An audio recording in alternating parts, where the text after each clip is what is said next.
Leta Zunze Ubumwe za Amerika zatangaje ko zigiye kujya zisaba abanyamahanga bo mu bindi bihugu bimwe na bimwe gutanga ingwate y'ibihumbi 15 by'idolari kuri viza z'ubukerarugendo cyangwa iz'ubucuruzi. Ni mu gihe kandi ubumwe bw'Uburayi bwashinjwa gushiraho Israel ibihano bya nyirarureshwa. Njye mugiye kubana muri aya makuru nitwa Ndorimana Alexis. Muhawe ikaze. Leta Zunze Ubumwe za Amerika zatangaje ko zigiye kujya zisaba abanyamahanga bo mu bindi bihugu bimwe na bimwe gutanga ingwate y'ibihumbi 15 by'idolari kuri viza z'ubukerarugendo. Iyi gahunda yatangajwe kuwa 5 Nyakanga 2025 nk'imwe mu ngamba za Perezida Donald Trump zo gukumira abimukira barenze igihe bemerewe kuba muri Amerika n'abandi badafite ibyangombwa. Biteganyijwe ko iyi gahunda izatangira kubahirizwa tariki ya 20 Kanama. Ingwate ikazaba iri hagati y'ibihumbi 5 n'ibihumbi 15 by'idolari, cyane cyane ku baturuka mu bihugu bifite umubare munini w'abarenze igihe bemerewe kuba muri Amerika.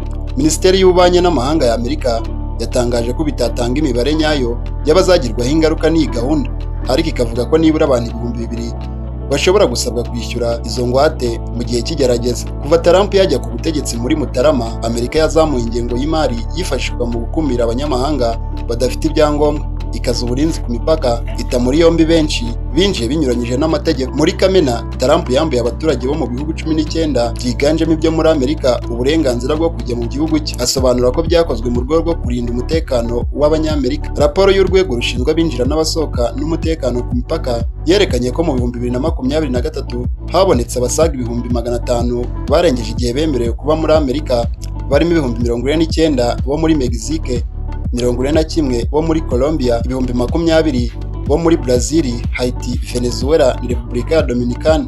Ni mu gihe kandi Joseph Borrell wahoze ashinzwe ububanyi n'amahanga akaba na Visi Perezida w'umuryango w'ubumwe bw'Uburayi European Union yashinjije uyu muryango gushyigikira Israel mu ntambara ihanganyemo na Hamas, avuga ko aribyo bituma idafatira ibihano bikakaye iki gihugu. Ibi yabitangaje kuwa 4 Kanama 2025 aho yavuze ko urebye ibihano umuryango w'ubumwe bw'Uburayi yafatiye Uburusiya bitangaje kubona Israel ikora ibibi kurenza Uburusiya yo ntihabwa ibihano bifatika. Yakomeje agira ati ibyo Minisitiri w'Intebe wa Israel Netanyahu yakoze birenze ibindi byaha byose twaba twarahanye.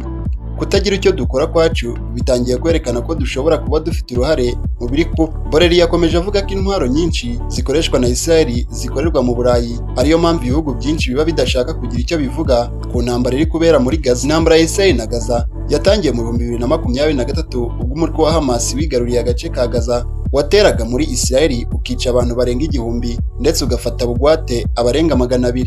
Israel nayo yahise itera mu gace ka Gaza, aho iki gihugu kimaze kwica abarenga 60,000 muri ako gace.